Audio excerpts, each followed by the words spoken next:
राधा गोकुलानंद की, भगवान रामचंद्र, सीता माता, लक्ष्मण जी, हनुमान जी की जय, भक्तिवेदांत मैनर टेम्पल की जय, जगत गुरु श्रील प्रभुपाद की जय, भगवद गीता क्लास की जय, निताय गौर प्रेमानंदे, हरि हरि बोल।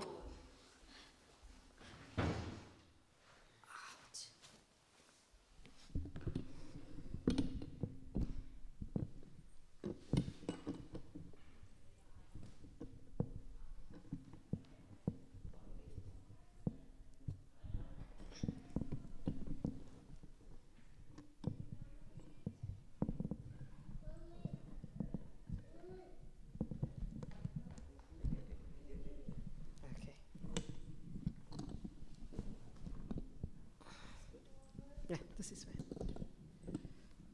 Just tighten, yeah.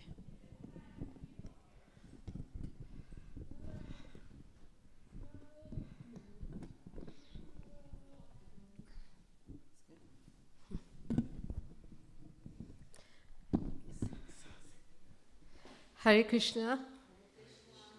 So I'd like to welcome you, those of you who are physically present here at the Bhaktivedanta Manor, and those of you who are joining us online this evening for the Bhagavad Gita class.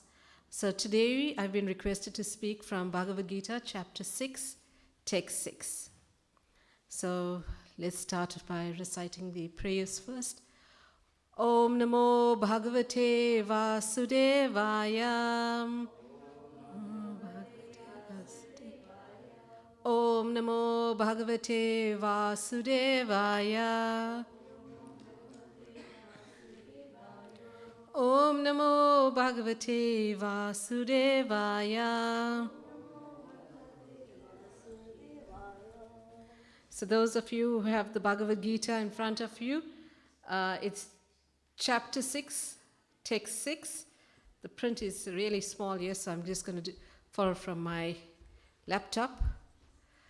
Bandhur atmat manastasya yenatmaivat jita anatmanastu satrutve varte tatmaiva satruvat. So if you could just repeat after me, the word for word. Okay, I'll just give you the synonyms, and you can repeat with me, after me at least. Bandhu, friend. Atma, the mind. Atmana, of the living entity.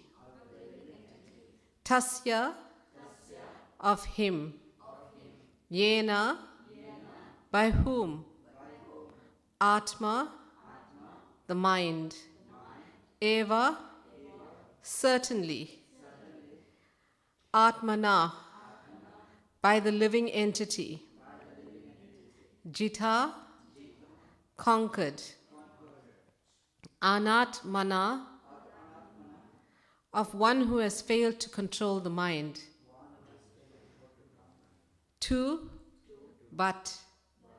Satratve, because of enmity. Varteta, remains. Atma eva, the very mind. Satruvat, as an enemy. Translation by His Divine Grace A.C. Bhaktivedanta Swami Srila Prabhupada. For him who has conquered the mind is the best of friends. But for one who has failed to do so, his mind will remain the greatest enemy. So I'll read, in bits, and you can also repeat. For him who has conquered the mind, the mind is the best of friends. But for one who has failed to do so, his mind will remain the greatest enemy. Purport by Srila Prabhupada. The purpose of practicing Eightfold Yoga is to control the mind in order to make it a friend in discharging the human mission. Unless the mind is controlled, the practice of yoga for show is simply a waste of time. One who cannot control his mind lives always with the greatest enemy, and thus his life and his mission are spoiled. The constitutional position of the living entity is to carry out the order of the superior. As long as one's mind remains an unconquered enemy, one has to serve the dictations of lust, anger, avarice, illusion, etc. But when the mind is conquered, one voluntarily agrees to abide by the dictation of the personality of Godhead, who is situated within the heart of everyone as Paramatma. Real yoga practice entails meeting the Paramatma within the heart and then following his dictation. For one who takes to Krishna consciousness directly, perfect surrender to the dictation of the Lord follows automatically. Om Jnana Timirandasya Jnananjana Salakaya Chakshurun Militam Yena Tasmei Shri Guruve Namaha Shri Chaitanya Manobistam Stapitam Yena Bhutale Swayam Rupa Kadamayam Dadati Swapadantikam Vande Ham Shri Guru Shri Yuta Padakamalam Shri Gurun Vaishnavamscha Shri Rupam Sagrajatam Sahagana Raghunatan Vitam Tam Sajivam Sadvetam Savadutam Parijana Sahitam Krishna Chaitanya Devam Shri Radha Krishna Padan Sahagana Lalita Shri Vishakhan Vitamscha He Krishna Karuna Sindhu Dina Bandhu Jagatpate Gopisha Gopika Kanta Radha Kanta Namostute. Tapta Kanchana Gaurangi Radhe Vrindavaneshwari Vrishabhanu Sutadevi Pranamami Hari Priye. Vancha Kalpatarubhyascha Kripa Sindhubevacha Patitanam Pavanibhyo Vaishnavabhyo Namo Namaha. Shri Krishna Chaitanya Prabhu Nityananda Shri Advaita Gadadhar Shivasadi Gaura Bhaktivinoda. Hare Krishna Krishna Krishna Hare Hare Hare Rama Rama Rama Hare Hare. Let's do it 2 more times. Hare Krishna Krishna Krishna Hare Hare Hare Rama Rama Rama Hare Hare. Hare Krishna Krishna Krishna Hare Hare Hare Rama Rama Rama Hare Hare. So this verse is from, like I said, chapter 6 of Bhagavad Gita, which is entitled Dhyana Yoga, and we started speaking about it last Friday. Verse 1 was spoken, I actually spoke about this last week, Friday, from text number 1, and consecutively over the past few nights, we've been speaking about it. Different speakers have been dealing with the various slokas in chapter 6, and tonight we are on the 6th sloka. So once again, the translation is, for him who has conquered the mind is the best of friends. But for one who has failed to do so, his mind will remain the greatest enemy. Right. Srila Prabhupada starts off by saying the purpose of practicing Eightfold Yoga is to control the mind in order to make it a friend in discharging the human mission. So this Eightfold Yoga process is actually, eightfold is actually reference to Astanga Yoga. And this has been spoken about previously as well. So Astanga, Anga is the limbs, and Asta is referring to 8. So the 8 limbs, right, of the yoga process. Currently, the type of yoga that we are familiar with, and you see the various yoga studios, yoga practitioners, and the yoga teachers who are training people in practicing and engaging in yoga, what are they actually doing? They're not doing the Astanga Yoga, they are generally doing Hatha Yoga, which comprises of literally the asanas, the various postures, and the pranayam, the different breathing processes. One also notices that, these breathing processes, we find them in modern day medicine as well, where and you can see sometimes people suffer with anxiety or different mental conditions, and psychologists are making reference to or encouraging breathing techniques. So sometimes when you're anxious, we are saying, just take a deep breath, breathe, inhale. Sometimes when you're angry, we say, breathe in and count to 10 and let go. So breathing process is also helping us in controlling our emotions, in controlling our mind. But these two, the asanas and the breathing processes or breathing techniques, the pranayam, are actually only 2 parts of the eightfold system of Astanga Yoga. Because Astanga Yoga, like I mentioned last week as well, involves going into a secluded place, a sacred place, finding a solitary place and then sitting on kusha grass in an erect position with your entire body, the back, the head, the neck, and cross-legged in this manner, and concentrating on the tip of one's nose without any disturbance.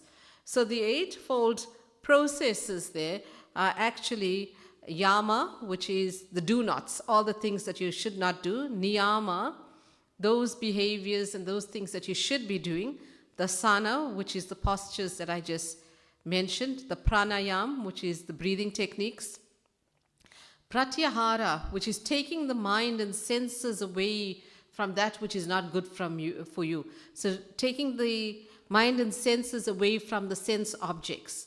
Dharana is focusing on that which is good for you, the concentration. Dhyana is engaging in meditation.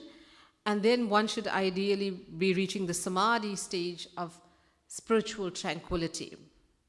Now, we've been speaking about this, over the past few chapters of Bhagavad Gita, and particularly in the last chapter as well, how difficult it is to actually withdraw the sense from the sense objects, etc. Now, in chapter 6, what we find is, Arjuna said this is very difficult, this process, this yoga process. So he wanted, what should he rather do, because it's very difficult for him to perform this. And so in this chapter, Krishna is basically explaining him about the mind and how he needs to control the mind, focus the mind. And I'd like to give an example, that I've heard Keshava, His Holiness Swayam Bhagavan Keshava Swami mention this. We, as living entities, we are spirit souls. We know that, right? And he gave a very nice example of a mobile phone. We all have mobile phones, right? I'm not asking you to put it away, but when you think of your mobile phone, what a wonderful example he gives. If your mobile phone has a cracked screen, what do you do with it? Do you discard it, or is it still of some value to you? Yeah, some value. You see many people with the cracked screen still managing to operate and still texting, etc. If it has low battery life, over a period of time, the longer you have your phone with you, it's eventually diminishing in terms of the length of the battery, how long it can charge, and the charge is retained. Do you discard your phone because of the battery life being, you need to recharge more regularly now? Would you do that, or you discard the phone? Is this phone still of any value to you? Yeah, it is, right? And sometimes you have a phone cover and the phone cover is damaged, but you can still use the phone, right? But what happens if the operating system on that phone, crashes? Can you still use that phone? Yeah. So he uses that as a very nice example, and he compares the hardware being that screen, that battery that's in that phone, etc., to our body. And then the software, which is that operating system, to the mind, the intelligence, and all the subtle capabilities that we possess. So the operating system is very important to us, because that guides and that makes this entire body functional. So we know that we take care of the hardware all the time, right? We need to nourish it. Our bodies, we need to nourish it, we need to feed it. Otherwise, if you're hungry, you can't concentrate on anything. And so you need to satisfy your hunger, satiate the hunger, quench your thirst. You need to take care of your body.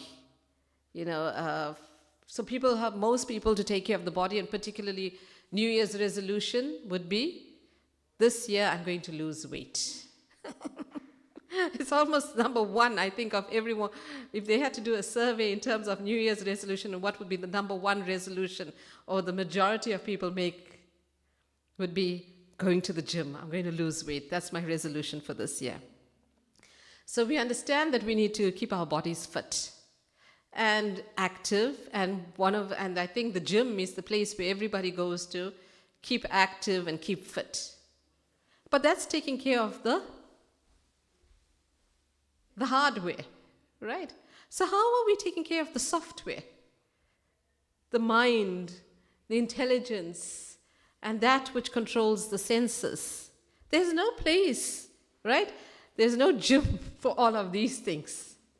But indeed, there is a place where you can come and take care and strengthen and nourish and enrich and make that mind sharp and make that mind pure in consciousness, because the mind controls the senses. But above that is the intelligence, which is meant to control the mind. And what is that place where we can go? It's open from 4 o'clock in the morning, from 4:30. And it closes at 9:30. Here at Bhaktivedanta Manor. The word mandir, right? In English it is temple. So mandir, what is the meaning of mandir in Hindi? Ayodhya Pati Prabhu, do you? Yes, but it's a mind, man. Yeah, so it's to help you. It's yeah, yeah. So you come here to make your mind fit, so to speak. Like how you go to the gym to make the body fit, you come here to make your mind and your consciousness fit. And in this way, this is the facility if you are really keen on improving your mental health. Because when you purchase, for instance, any device, not just a device, anything for that matter. Today a lady came into my room, she wanted to take some shelving and construct it. So she was looking for the manual that came with it, how to put those shelves together. If you buy a new television set or a new laptop, you need to, it comes with an operating manual, right? How to install it. Even your kettle, it will come with instructions, the do's and the do-nots. So likewise, for us as human beings, what's our manual? To tell us, to guide us, to instruct us. It is the Bhagavad Gita, right? Krishna has given the manual for our existence in the form of Bhagavad Gita. All his instructions for us are in the Bhagavad Gita. So in this way, we find ourselves that you can have, we can take care of the body, we can have the best body, but if our mind is giving us problems, or you can be the wealthiest person, you can have everything one could desire, but if you are unhappy because your mind, everything stems from the mind, your thoughts stem from your mind.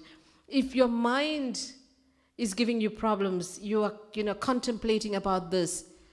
Does he love me? Does he love me not? Then you start fixated on this kind of thing, mind problems.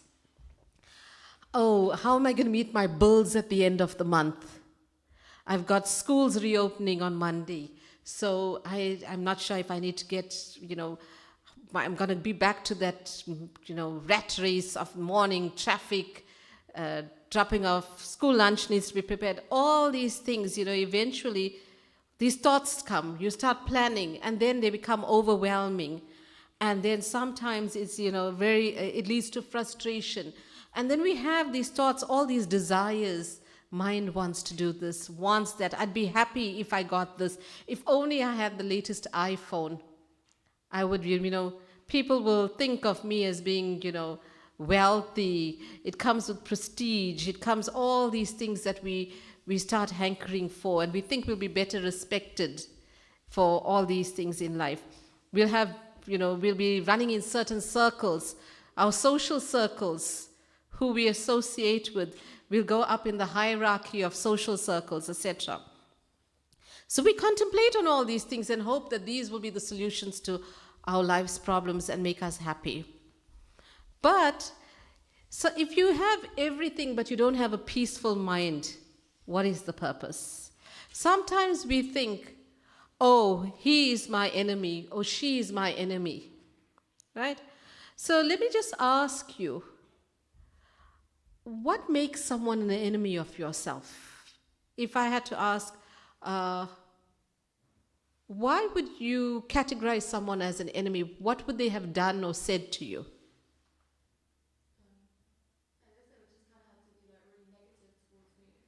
So someone that your mind says to you is negative towards you. The person is negative towards you. So they don't make you feel good, they rather make you feel bad about yourself.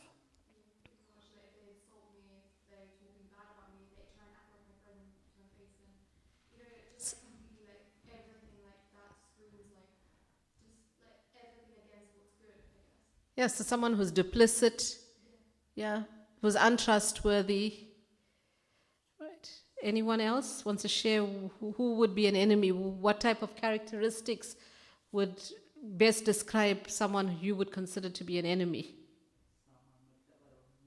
Someone? Unfavorable towards you. Yeah, someone who's unfavorable, who's envious of you, who dislikes you. Yeah. Mataji, anything from you? You have no enemies. She sees the spirit soul. She sees Krishna within everyone. Right. So, all these things which we are describing about someone who's untrustworthy, someone who's duplicit, someone who's unfavorable, someone who's negative towards you. Is that not describing your mind at times? Your mind sometimes is, cheats you. You think of one thing and you have these hopes and aspirations unachievable. Sometimes, people feel depressed. Where do those depressive thoughts come from? Lack of self-worth. Does it not make you feel negative? So are others, apart from others, we perceive others to be our enemy. These are all the things that our mind is doing to us as well. So our enemy is actually closer than we think. Not just other persons, but it's within ourselves, our greatest enemy, the mind. So, in Srimad Bhagavatam, actually, there is, there's a story of a Brahmin from Avanti. And he had previously been a greedy, angry, miserly agriculturist and merchant. When he lost his wealth, everyone abandoned him. As a result of that, when you have friends, when you have things, you have lots of friends. But when you lose everything, they say friends are far and few and far between. So nobody wants to be around you. Then you get to know who your real friends are, right? But Krishna is always with you. He never leaves you. So this Brahmin renounced everything. He had lost everything, and then whatever else he had, he renounced it. He began to see Krishna's hand in his life, that this is all as a result of Krishna's doing. And he didn't blame anyone but himself for his suffering. So this is from Srimad Bhagavatam, right, in the 11th canto, and I'll just read the translation. So the verse is very sweet in Sanskrit, but I'm going to just read the translation. These people are not the cause of my happiness and distress. Neither are the demigods. My own body, the planets. Sometimes we say, the planets are not aligned right now. So therefore all these bad things are happening to me. So here's a real state of realization where he's no longer blaming others. He's no longer blaming the demigods. His body, the planets, his past works, his karma or time. And he says, rather it is the mind alone that causes happiness and distress and perpetuates the rotation of material life.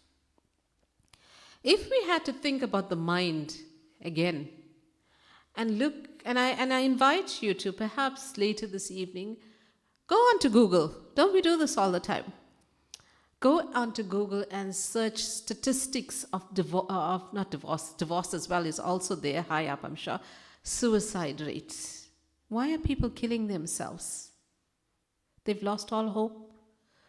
So the rate of, suicides is incredible. And it all starts from the mind, right? Because the person could have a fit body, but the mind. And we see, and Keshava Swami has also said this, that, he's researched these statistics, and he said that in the future, cancer will not be as predominant an illness as mental health issues. And we're seeing it surface. How many people are currently afflicted by mental health issues? There are more and more psychiatrists. To get an appointment with a psychiatrist or a psychologist is so difficult. Why? Because there's such a great need. People are turning to these mental health professionals for help, right? But what help are they getting? They're getting help in the form of medication to just subdue one's thoughts, and then there becomes the dependency. People become dependent, and once you stop that medication, the negative, the side effects, the withdrawal from those kind of medication. I remember I'm a legal practitioner and attorney in South Africa, and I remember once that I had a client of mine, and obviously I'm not breaching attorney-client confidentiality, but that incident comes back to mind to me right now, where my client, she was actually threatened by her doctor that he would report her for fraud because she had forged a medical script for certain medication. And he had said to her that unless she checks herself in to this rehab program, he is going to have a charge for fraud. And she desperately pleaded with me to help her out with her doctor so that she didn't, number one, she didn't want to get charged for fraud. Number two, she refused to go into this medical facility because she said to me, and she used the phrase, I can't go cold turkey. She was dependent on this medication right now. So this is what this pharmaceutical industry is all about as well. It creates dependency on it, right? So you'll see later on in Bhagavad Gita, in the same chapter, Arjuna in chapter 6, text 33, is speaking about how restless the mind is. So I also ask you, is it possible for you to actually withdraw the mind and say, I'm going to control my mind. I'm just going to, keep quiet, keep silent, for a few moments, maybe a minute or two. Shri Shri Radha Gokulananda ki jai, Shri Shri Sitaram Lakshman Hanuman ki jai, Shri Shri Gaunitai ki jai. So maybe we should just practice this for a moment and be honest to yourself, right? Let's just keep quiet for a moment and think of nothing. Clear your mind of everything. And I'll check the time. Let's do it for a minute and let's see if you can keep your mind empty, totally empty, right? Let's do it for a minute. I'm checking the time.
Hey, that's our minute over. Can anyone honestly tell me that the mind didn't wander off anywhere? People were talking there, I could hear their voices here and wonder, what are they saying now? Or what's happening behind the curtain? Where else your mind went? Did it go anywhere? Everywhere. So it is impossible in this day and age to withdraw the mind and the senses. So rather, instead, we need to surrender the mind. The mind by nature and the senses by nature, we are either servant of Krishna or we are the servant of our senses. Right?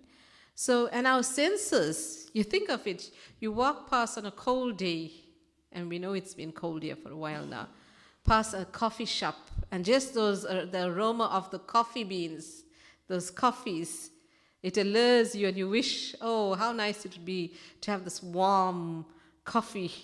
Smells so nice. On the other hand, when you walk past the butchery section in a supermarket, for the life of me, I cannot figure out how anyone would want to eat what comes from there, right? So, we like to smell nice things. Some nice aromatic flowers, perfumes.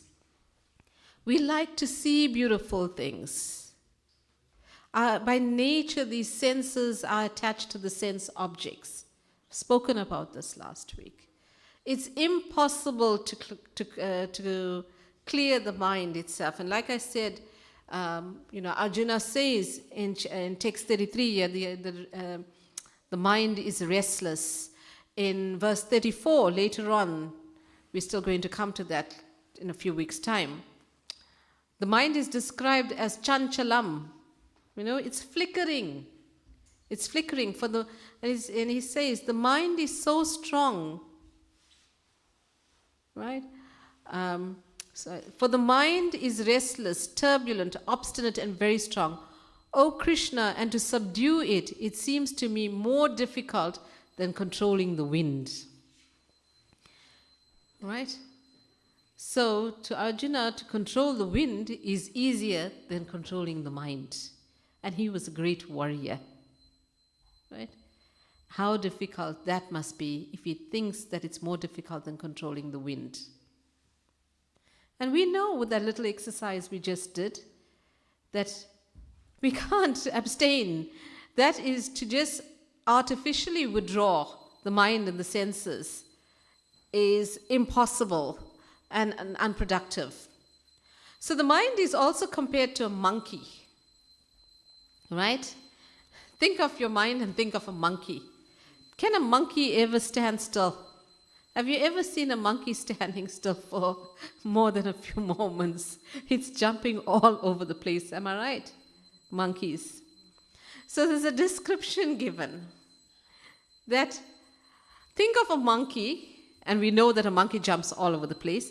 Now think of a monkey that is drunk. How erratic that must be. Now that's your mind. But then think of a monkey who's not only drunk, but he's also been stung by a scorpion. What that must be like. And then it goes even further. A monkey who is drunk, having consumed alcohol, who's been stung by a scorpion, and who has been possessed by a ghost. His fickleness reaches a level beyond imagination. So our minds are compared to this monkey that is not only drunk, it's been bitten, stung by a scorpion, and possessed by a ghost. This is what our mind is like. Racing all over the place, like jumping, hopping. Can you imagine? Berserk. I think that's the word I would use, it's gone berserk. Right? So we need to rein that mind in, right? Rein that mind in. So like I was saying earlier, someone could have everything, but if they're not at peace at mind, what is the use of all the luxuries, of all their worldly possessions?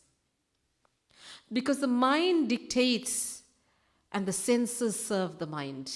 Your mind will, you go shopping and you see this beautiful outfit and the mind is telling you, of course it's the mind that's telling you, how beautiful is it? Because the eyes now, the senses are seeing it. It's relaying it. So then it says you buy it.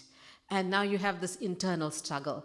Should I buy it? Shouldn't I buy it? How much does it cost? So intelligence is trying to prevail, right? Because above the mind is intelligence. And we're meant to exercise, intelligence is meant to control the mind. But right now, unfortunately, this intelligence has been overpowered by the mind. Intelligence is meant to be above the mind, but the struggle is continuing. And intelligence very easily gives up with this monkey of a mind that we have.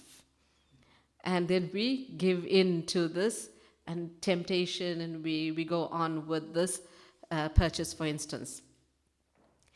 So the difference between a spiritualist and a materialist is that the spiritualist is in control of his mind, whereas the materialist is preoccupied in serving his senses, in acquiring all these luxuries and material possessions, etc. And we see, and coming back to the example of having everything but still not having peace of mind, think of the great kings who were also demons. For instance, Ravana. How powerful was he? 10 heads. King of Lanka. You think of Hiranyakashipu. What didn't he have? He had everything. But still, he wants to become God. He wants to become invincible. So not satisfied, because the mind keeps on saying you still need something more. Ravana's downfall, he wanted Sita. He had a wife. He had a kingdom. He had everything. But why does he need, someone else's wife? Why does he need Sita? So in this way, the mind has given so much of problems to these persons. On the other hand, you see great devotees like Yudhishthira Maharaj. Right? He had lost everything that was rightfully his.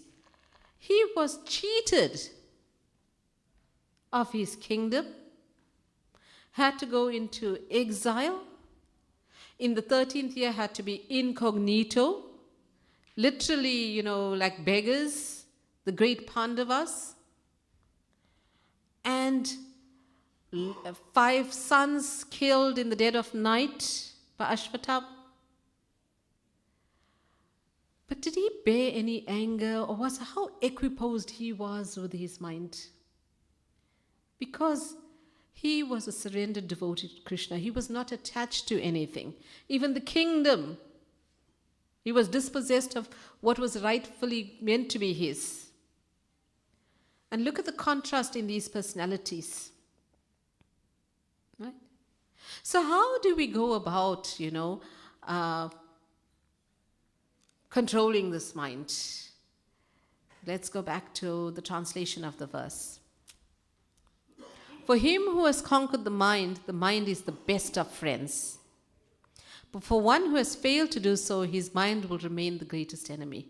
So unless you control your mind, it's going to become your greatest enemy. His mind is meant to be your friend. That's what Krishna is saying. Your mind is meant to be your friend. But in an uncontrolled state, like I described that monkey who is drunk, who's been bitten by a scorpion, and who's now possessed by a ghost. That monkey of a mind is your greatest enemy, roaming wild. But if you have that monkey under control, become your best friend, because that monkey is being controlled by your intelligence. So your mind, once it comes under the control of the intelligence. And where do you get that intelligence from? How do we control the mind? Mantra, right? What is the meaning of the word mantra? To free the mind, right? Man means mind. Srila Prabhupada describes. Tra is to free. So to free the mind from all these material sense desires and gratification, we chant the Maha Mantra, the greatest of mantras, that Chaitanya Mahaprabhu, who is non-different from Krishna, for this particular age, he gave us this as the Yuga Dharma, the Maha Mantra. Hare Krishna, Krishna Krishna, Hare Hare, Hare Rama, Rama Rama, Hare Hare.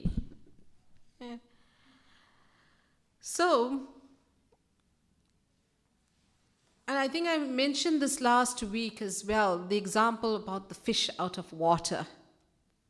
You can give that fish everything, the best clothes, the most beautiful woman, give it a house, a mansion, give it servants, give it everything, the most palatable food. But unless it's back in water, all it needs is to be back in water. So just like that, us as individual spirit souls, we can only be satisfied when we are back in our original, constitutional position. The position of the soul is to serve the Supreme Soul, who is Lord Krishna. Other than that, we are like a fish out of water, because this is not our natural habitat. This material world is a creation for those of us. Love cannot be forced. Do you agree with me? Can you force someone to love you? So just like that, Krishna has given us a minute degree of independence to choose to enjoy separately from him or to serve him. And those of us who have decided to become masters and not servants, we thought we'd become mere masters and lord it over material nature, but we've actually become a servant to our senses. Because we can't restrain our senses. And this is actually a prison house to reform and rehabilitate. We know one of the objectives of sentencing. Why are people imprisoned? Why are criminals imprisoned? To retribution. They have to pay their dues to society. You do the crime, you do the time, right? So that's one of the things. For rehabilitation, there's rehabilitation programs in the prisons to help people, whatever the issues. If he's a drug addict and he's been convicted of being in possession of drugs or dealing in drugs, they put him into a drug rehab program. So we are meant, this material world is the prison house to reform us. And if we do not take to that reformative or rehabilitative process, where we can then now re-establish our loving relationship with Krishna, then we fall back into that cycle of birth and death. And having attained this human form of life is very rare. Because in this body, unlike the animals, we can differentiate between what is right and what is wrong. Right? So just like a mother with a child who's crossing the road, if the child runs away, the mother immediately tugs and pulls the child back, right? In fear that the child is going to meet with an accident on the road. So just like that, when our mind wants to run away from us, you be that mother, you be in control, you draw your mind back and you engage your mind in Krishna's service. So like I said earlier in the talk, and I'm going to round up now, we've got almost 5 minutes left. I started off by saying that when we go to take care of our bodies, we go to the gym to stay fit. But for our mental health, the software that I explained earlier, we have to come to the mandir.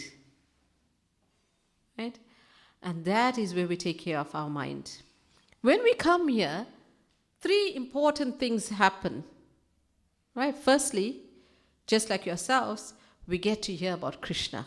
So we're engaging our mind in hearing, in remembering, in speaking about him. So even our senses, our ears are being engaged in hearing. My sense of speech is being engaged. My tongue is being engaged. Our eyes are being engaged. We're seeing the beautiful form of Lord Krishna as well. But what is more important, us seeing Krishna or Krishna seeing us? What's actually happening? Why do we come here? Why do we come here to chant, to take the association of devotees? Because, as Srila Prabhupada will say, act in a way that Krishna will see you. So we know Krishna is, all pervasive. He sees everything. And Prabhupada mentions in the purport as well, the Paramatma. Right? So he's within all of us. But by coming here, dancing, chanting, Krishna, you're attracting what the Maha Mantra is, the great chant for deliverance, as Srila Prabhupada describes it, right? So it's also described as like how the child cries for the mother with that dependency. A child is absolutely helpless when born, right? Totally dependent on the mother. Cannot do anything. Cannot eat, It's just like cannot find their own food. It has to be provided and fed for by the mother. Cannot even go to the bathroom, right? Everything the mother takes care of the child. So that's how dependent the child is. And the child cries, the mother knows either the baby's nappy needs to be changed or needs to be fed, right, in the early stages. Or then if the child, how's the child communicating? Through crying. And the need is expressed through crying. So just like that, this great chant for deliverance is a cry by us to Krishna. Please, we want to come back home, back to Godhead. So in that mood, if we appeal to Krishna with sincerity, focused chanting, attentive chanting, then surely we will attract the attention of Krishna. Right? What are we saying? Please engage me in your service. So this mantra is the process for attending to the mind, right? And then, in this way, we will help control our minds. Also, it is said, and this is, a topic for another day, but I'll just touch on it right now. And this is the translation from the verse, from the purport actually. The individual is the passenger in the car of the material body. The intelligence is the driver. Mind is the driving instrument, and the senses are the horses. Right? So who's meant to rein the senses in? The driving instrument, right? Which is the mind. And above the mind is the driver, the intelligence. So we must get to that stage where the mind controls, the intelligence controls the mind, and not the mind overpowering the intelligence, like the example I gave you when you go shopping. The mind is racing, I like this, it looks good, I want to buy it, and then you are conflicted. Intelligence is trying to prevail, but is overwhelmed by the mind itself. Right?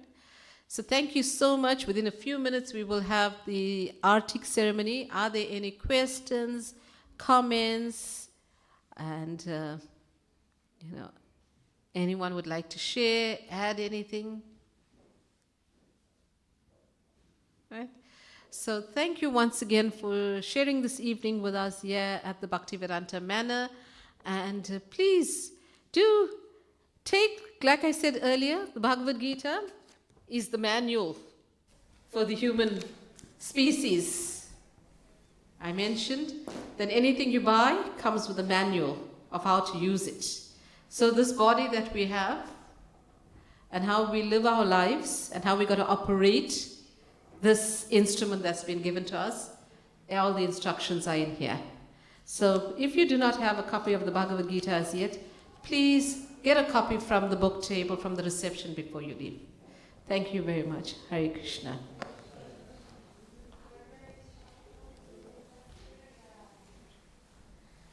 Srila Prabhupada ki jai.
Ki bajayo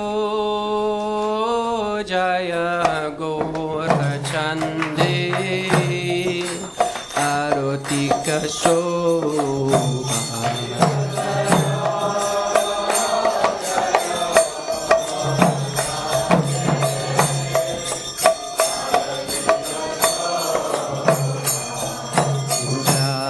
Janavi Jagamanalobha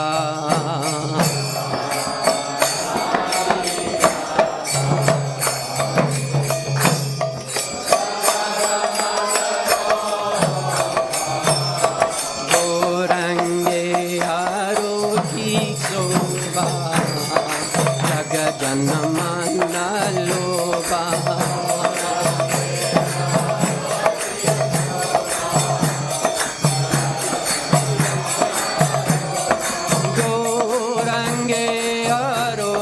Shobha Jagajanamannaloka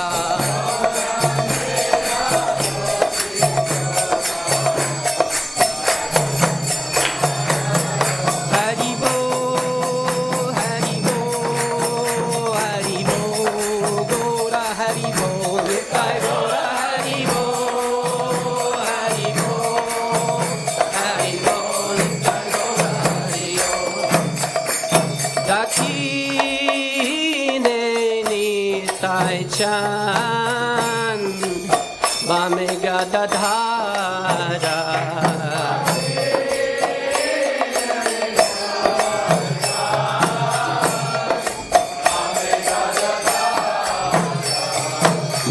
Nikate Advaita Srini Vasa Chatradara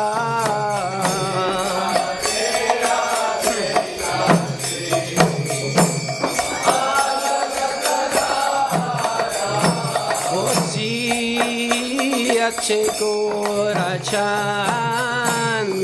Ratna Singhasane Akshay Gorachand Ratna Singhasane Arate Korena Brahma Adideva Gane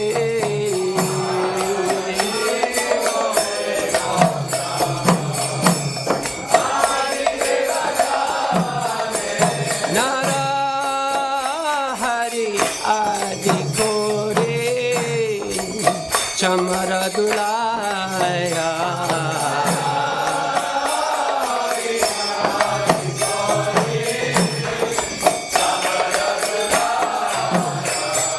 Sanjaya Mukunda Vasu Gochadigaya